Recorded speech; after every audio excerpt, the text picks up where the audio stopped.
Hey everyone, it's Smartpants Chess bringing you another Rashid Nezhmetdinov game against Mikhail Tal. This is the fourth and final game that I'm going to go through between these two players. Only 4 games were ever played, and I've gone through 3 of them already. We have some nice encounters, and this game was actually played again in Moscow, 1959. Rashid Nezhmetdinov again was white, Mikhail Tal played black. And we get into a Sicilian once again with e4 c5, knight to f3, e6, d4, c takes d4, knight takes d4 and then a6. White went knight to c3 and then there was queen c7, and now actually Nezhmetdinov played bishop to d3. In a previous game he actually played a3 and play continued with knight to f6. But in this game something different was played, bishop to d3. Tal continued with knight to c6, so hitting this knight on d4. The bishop moved to e3 to protect it, and now knight to f6 is played. Nezhmetdinov castled kingside, and Tal went knight to e5, so hitting this d3 bishop. And I think black's plan here is to actually manoeuvre one of these knights into this g4 square where it can hit the e3 bishop. So it seems as though black is in no immediate danger. They're probably going to play bishop e7 at some point, castle kingside, and develop at their leisure, so they're in quite a safe position. So Nezhmetdinov played h3 to stop any knight g4 ideas. Tal played b5, so bringing the bishop to b7 most likely. Perhaps even potentially they can play b4 at some point to hit this knight on c3 and move a defender away from this e4 square. b4 also allows a nice outpost for this knight on e5 to jump into c4. In the game Nezhmetdinov now played f4, attacking the knight on e5, forcing it to jump in to c4. And once it does, Nezhmetdinov took this knight off with bishop takes c4 and the queen recaptured.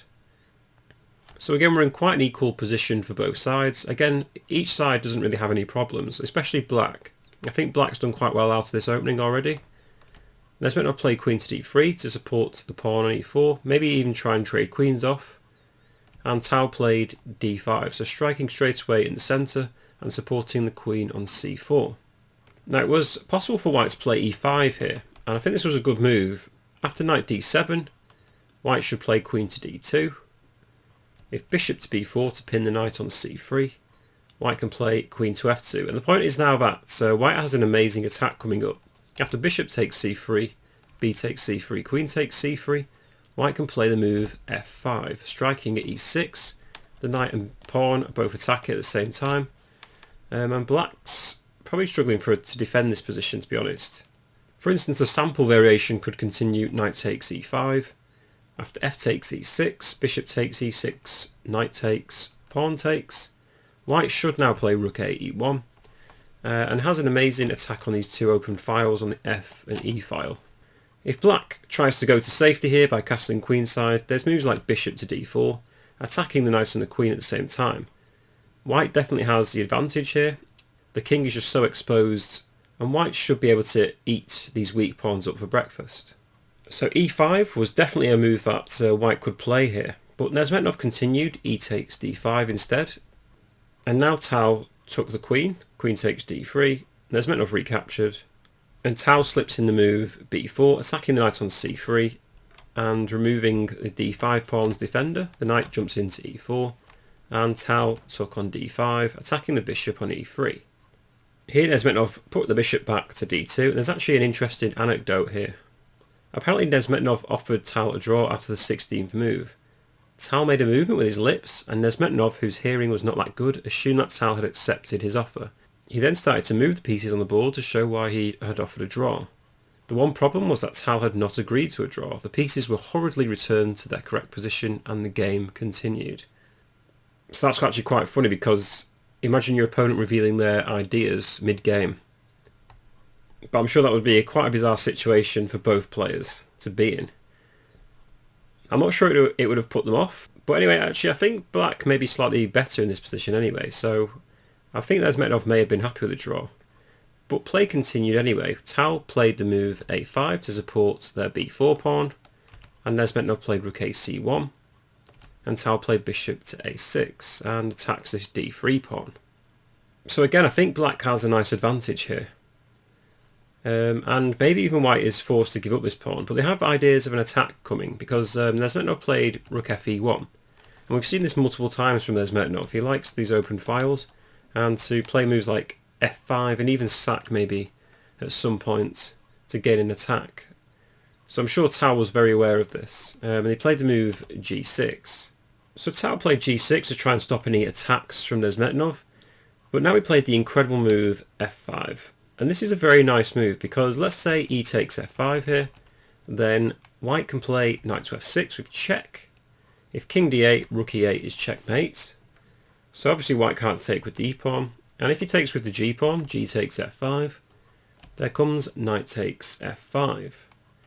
Again, if e takes f5, there's knight to f6 with check from the rook and the knight, and if king d8, there's rook e8 mate.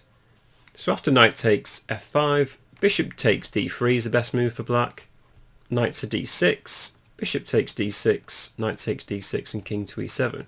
But here now actually black stands better.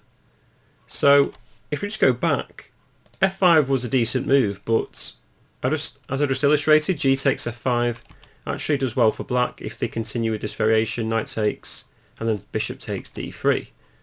And again, if check, bishop takes d6, knight takes, king e7, black stands better. So Tal could have definitely taken this pawn off the board if he wished, but he decided to play bishop to g7, attacking the knight on d4.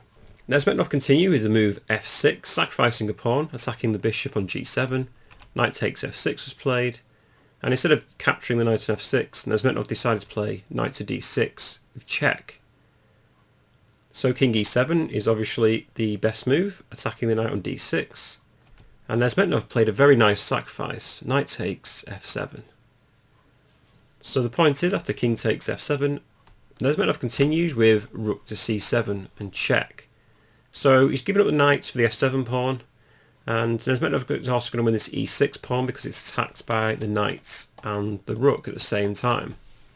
And now Tal's got a lot of defending to do, so Nezhmetdinov just sacked a piece to gain some nice counterplay. If king e8 here, then knight to e6 is just absolutely winning for white, attacking the bishop on g7, and we'll have a discovered attack. So that's just suicidal if black goes there. King f8 as well, again knight takes e6 is just winning. Let's say king e8, knight takes g7. So after this rook c7, black's pretty much forced to play king to g8, which is what happened in the game. And Nezhmetdinov followed up with knight takes e6. And now the plan is obvious, they're attacking this bishop on g7 twice. So Tal has to defend it, and the only move to defend is knight e8. Defends the bishop but also attacks the rook. Now it looks as though white's just absolutely winning this position, but black is still in the game. Nezhmetdinov continued with rook to d7, defends the d3 pawn, and moves their rook off the c7 square, which is attacked by the knight. And here Tal actually made a fatal error. Now there's two moves that save black here. I wonder if you could find them. The point is the bishop on g7 needs another defender, so that's a hint for you. So if you want to try and think of the next move, pause the video. But if not, the move that could have saved Tal in this game would have been h5. The point is that now black's able to use this rook to defend this position by moving rook h7. So after, let's say, knight takes g7, knight takes g7 and rook to e7, black has now rook h7 to defend the knight and is now a piece up. Even after bishop g5, black can play rook e8, if rook f7, rook f8, let's say rook takes f8, king takes f8, black just has a nice position. And after rook f8, if white decides to play moves like rook fe7, black can play bishop to b5. If the rook moves, then bishop takes d3. Again, black's in an absolutely fine position now. So if we just go back to the game, h5 or h6 would have saved Tal here. But he actually made a blunder. He played bishop to f6. And this succumbs to the move rook to f1. So the point is now that Nezhmetdinov is threatening to play rook takes f6.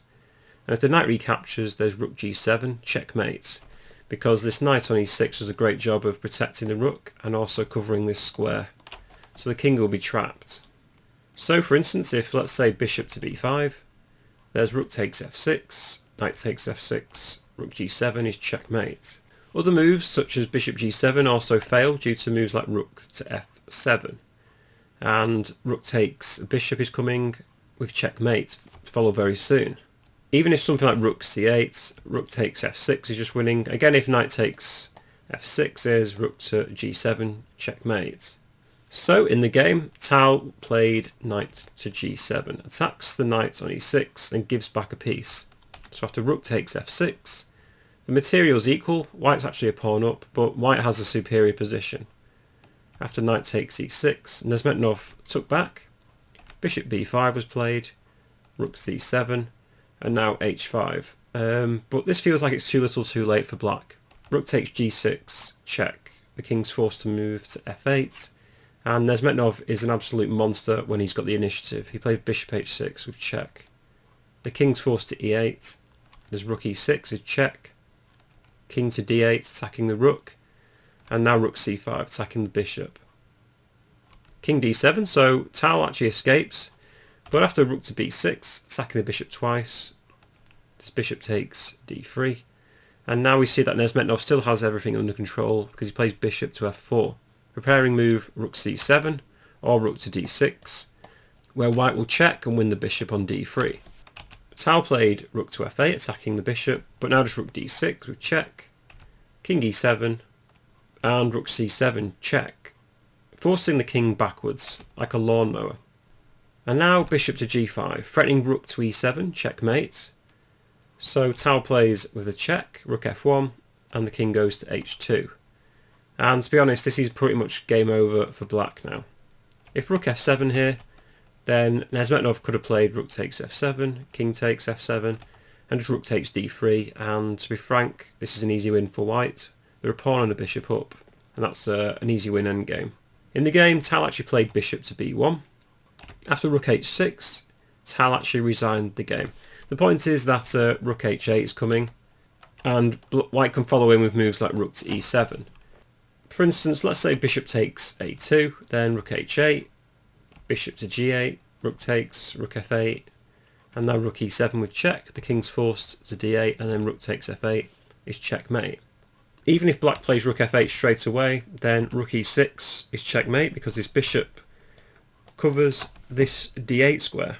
So I thought that was a very nice and interesting game from both sides. Tal actually was better all the way through the game, except when he played the bishop f6 move in this position. But again, I love these type of games because it's both human versus human, and we all make mistakes. And to be honest, Nezhmetdinov just puts everyone under a lot of pressure. It's quite scary when you've got your opponent bearing down on you and you've got to defend. Defending is always a lot harder to do than attacking. And when there's a clock situation or something goes wrong that you're not too happy with, it's very hard to defend. So I don't judge Tal too harshly for losing this game because we all know he's a great attacker. But it's debatable whether he was a great defender, let's say. But anyway, this is the final game between these two players. I hope you enjoyed all 4 games. Please drop a like, comment or subscribe if you did, and hopefully I'll see you in some more videos in the future. Thank you.